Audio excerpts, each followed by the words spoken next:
Assalamualaikum warahmatullahi wabarakatuh. Apa kabar anak-anak hebat Maksa Surba, khususnya untuk kelas 8? Pada kesempatan kali ini, Bu Miftah akan menjelaskan kaitannya dengan Negara Kesatuan Republik Indonesia sebagai satu kesatuan. Nah, anak-anak, sebelum kita memulai pembelajaran hari ini, marilah kita membaca doa terlebih dahulu. A'udzubillahi minasyaitonirrajim. Bismillahirrahmanirrahim. Raditu billahi robba wa bil islami dina wa bi Muhammadin nabiyya wa rasulah. Rabbi zidni ilma warzuqni fahma waj'alni min ibadika sholihin. Amin amin ya rabbal alamin. Anak-anak, kita langsung membacakan kaitannya dengan kompetensi dasar pada pertemuan kali ini di bab 6, yakni kaitannya dengan menginterpretasikan semangat dan komitmen kebangsaan kolektif untuk memperkuat NKRI dalam konteks kehidupan siswa. Yang kedua, mengorganisasikan kegiatan lingkungan yang mencerminkan semangat dan komitmen kebangsaan kolektif untuk memperkuat NKRI. Adapun tujuan pembelajaran pada pertemuan hari ini adalah yang pertama, siswa diharapkan dapat menyebutkan dasar hukum tentang kesatuan. Yang kedua, siswa diharapkan dapat menjelaskan macam-macam kesatuan itu apa saja. Nah, anak-anak, langsung saja yang pertama akan Bu Miftah jelaskan, yakni kaitannya dengan dasar hukum yang mengatur kaitannya dengan negara kesatuan. Mengapa Indonesia ini disebut sebagai negara kesatuan? Ternyata dalam Undang-Undang Dasar 45, yakni pasal 1 ayat 1, di situ disebutkan bahwasanya negara Indonesia adalah negara kesatuan yang berbentuk republik. Nah, ini mungkin anak-anak sudah hafal kaitannya dengan pasal 1 ayat 1 yang menyebutkan bahwasanya bentuk negara Indonesia ini adalah negara kesatuan yang bentuknya adalah republik yang dipimpin oleh seorang presiden. Dan dijelaskan lagi dalam pasal 37 ayat 5, di situ disebutkan bahwasanya khusus mengenai bentuk negara kesatuan Republik Indonesia tidak dapat dilakukan perubahan. Jadi bisa disimpulkan dari pasal 37 ayat 5, kaitannya dengan bentuk negara, yakni bentuk negara Indonesia ini adalah bentuk negara kesatuan, tidak boleh diubah-ubah menjadi bentuk negara yang lain, misalnya bentuk negara serikat. Nah, di sini sudah dijelaskan dalam pasal 37, tidak boleh diubah-ubah kaitannya dengan bentuk negaranya ya anak-anak. Selanjutnya, kaitannya dengan macam-macam kesatuan, ini dibagi menjadi 5 segi anak-anak. Yang pertama, Indonesia sebagai satu kesatuan politik. Yang kedua, satu kesatuan wilayah. Yang ketiga adalah satu kesatuan pertahanan dan keamanan. Yang keempat, satu kesatuan ekonomi, dan yang terakhir adalah satu kesatuan sosial dan budaya. Nah, setelah ini Bu Miftah akan menjelaskan lebih rinci dari 5 poin tersebut. Yang pertama adalah Indonesia sebagai satu kesatuan politik. Nah, anak-anak mungkin tidak asing dengan kata politik, di mana Bu Miftah sering menjelaskan bahwasanya kalau kita membicarakan tentang politik berarti kaitannya dengan kekuasaan, kaitannya dengan jabatan, entah itu lingkupnya kecil ataupun lingkupnya lebih besar. Nah, lingkupnya kalau kecil misalnya di lingkup sekolah, kaitannya dengan politik misalnya anak-anak menjadi anggota pramuka, PMR, ataupun OSIS. Nah, itu kaitannya dengan kesatuan politik. Namanya saja kesatuan politik berarti disatukan kaitannya dengan kekuasaan. Di sini dijelaskan bahwasanya Pancasila sebagai dasar dan falsafah serta ideologi bangsa dan negara melandasi, membimbing, dan mengarahkan bangsa menuju tujuan nasional negara. Nah, kaitannya dengan kesatuan politik ini ternyata ada kaitannya dengan dasar negara yakni Pancasila yang dilandasi kaitannya dengan tujuan nasional negara yang ada dalam pembukaan Undang-Undang Dasar 45 alinea keempat. Nah, ini sudah pernah anak-anak kerjakan tugasnya mencari tujuan nasional, insya Allah anak-anak masih hafal dengan isinya. Secara psikologis, bangsa Indonesia harus merasa bahwa mereka adalah senasib, sepenanggungan, sebangsa, dan setanah air, serta satu tekad dalam mencapai cita-cita bangsa.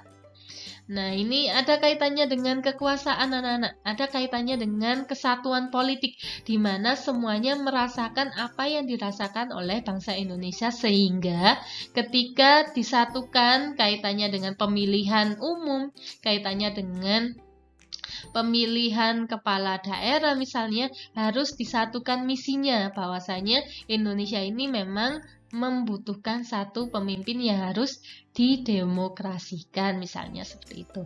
Yang ketiga, poin ketiga adalah seluruh kepulauan Nusantara ini merupakan satu kesatuan hukum yang sudah diatur dalam dasar hukum yang ada kaitannya dengan kenusantaraan. Nah, ini juga pernah kita bahas di kelas 7 kemarin. Jadi kalau disimpulkan, Indonesia sebagai satu kesatuan politik di mana yang dikaitkan adalah kaitannya dengan kekuasaan yang tidak mementingkan kepentingan pribadi dengan mengutamakan kepentingan bersama untuk mengatur suatu pemerintahan yang ada di Indonesia. Yang kedua, Indonesia sebagai satu kesatuan wilayah. Nah, di sini Bung Ta jelaskan kaitannya dengan seluruh wilayah Indonesia dengan segala isi dan kekayaan yang terkandung di dalamnya merupakan satu kesatuan wilayah, wadah ruang hidup dan kesatuan yang mutlak bagi seluruh bangsa Indonesia. Nah, jadi bisa disimpulkan dari pernyataan yang sudah Bung Ta tuliskan di sini, semua kekayaan alam yang ada di wilayah Indonesia itu adalah milik bangsa Indonesia, meskipun tempatnya ada di daerah tertentu anak-anak, karena nanti akan dimasukkan dalam devisa negara yang menjadi pendapatan negara juga.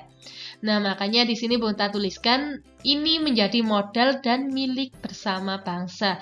Meskipun ada di daerah tertentu, tetapi yang memiliki adalah semua bangsa di Indonesia. Yang merasakan kekayaan alamnya adalah semua bangsa di Indonesia.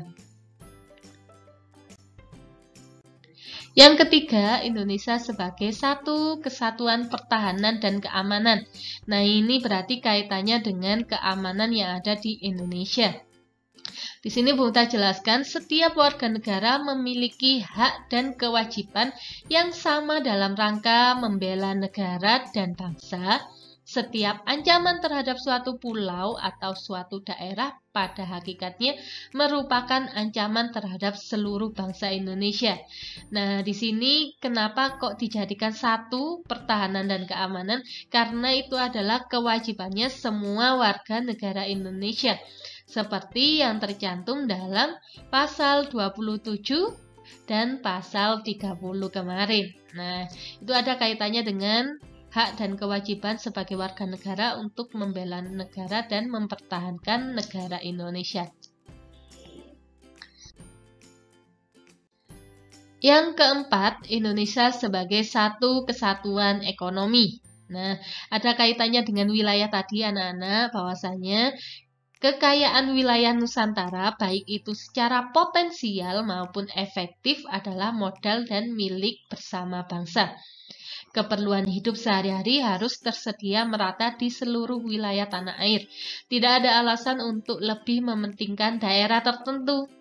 Misalnya karena seorang presidennya suka dengan daerah Jawa Timur, maka yang diutamakan adalah di Malang, di Batu, dan seterusnya. Nggak boleh seperti itu anak-anak. Tetapi harus merata, semua wilayah merasakan kekayaan yang ada di Indonesia. Tingkat perkembangan ekonomi harus merata dan seimbang di seluruh daerah tanpa meninggalkan ciri-ciri khas yang dimiliki oleh daerah-daerah dalam pengembangan kehidupan ekonominya. Jadi di sini ditekankan, meskipun suatu daerah itu memiliki kekayaan alam, tidak menutup kemungkinan semua daerah yang lain harus menikmati juga anak-anak, karena ada beberapa persen yang harus diserahkan kepada negara meskipun nanti ada pendapatan asli daerah sendiri yang harus dikelola oleh daerah itu sendiri. Tetapi karena kita kesatuan, negara kesatuan Indonesia, maka semua warga negara Indonesia harus merasakan juga. Makanya harus ada yang diberikan kepada negara, berapa persennya itu tergantung kekayaan alam yang dimiliki oleh daerah tertentu. Gitu ya anak-anak ya. Yang terakhir, Indonesia sebagai satu kesatuan sosial dan budaya. Nah, di sini disebutkan masyarakat Indonesia seluruhnya adalah satu. Perkehidupan bangsa harus merupakan kehidupan yang serasi dengan terdapatnya tingkat kemajuan masyarakat yang sama, merata dan seimbang serta adanya keselarasan kehidupan yang sesuai dengan kemajuan bangsa. Yang terakhir, budaya Indonesia pada hakikatnya adalah satu, sedangkan keberagaman yang ada di alamnya menggambarkan kekayaan budaya bangsa yang menjadi modal dan landasan pengembangan budaya nasional.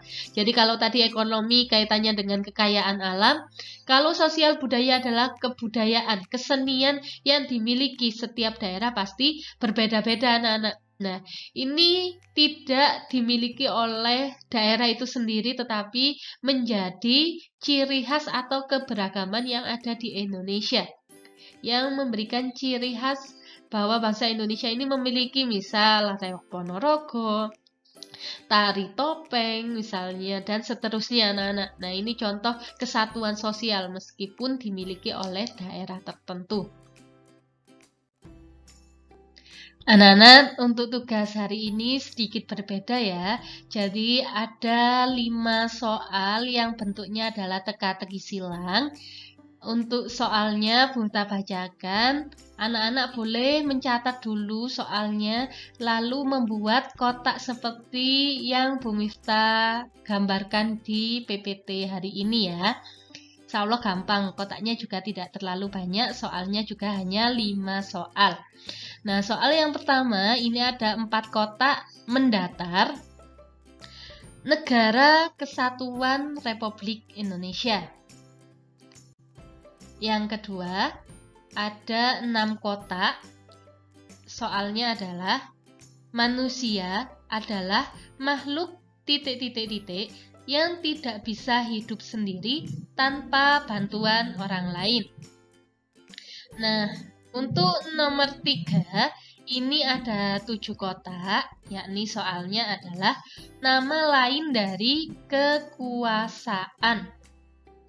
Untuk nomor 4, ini menurun ya anak-anak ya, ada 8 kotak, soalnya adalah bentuk negara Republik Indonesia.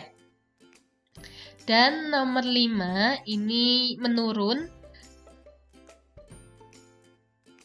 ada kotaknya, silakan dilihat sendiri ya. Wadah ruang hidup daerah. Nah, wadah atau ruang hidup atau daerah, itu soal 5 menurun. Oke, terima kasih anak-anak. Mungkin itu yang bisa Bunda sampaikan. Kesimpulan hari ini kita mempelajari kaitannya dengan dasar hukum dan macam-macam bentuk kesatuan. Terima kasih. Semangat anak-anak. Bu Miftah tutup. Wassalamualaikum warahmatullahi wabarakatuh.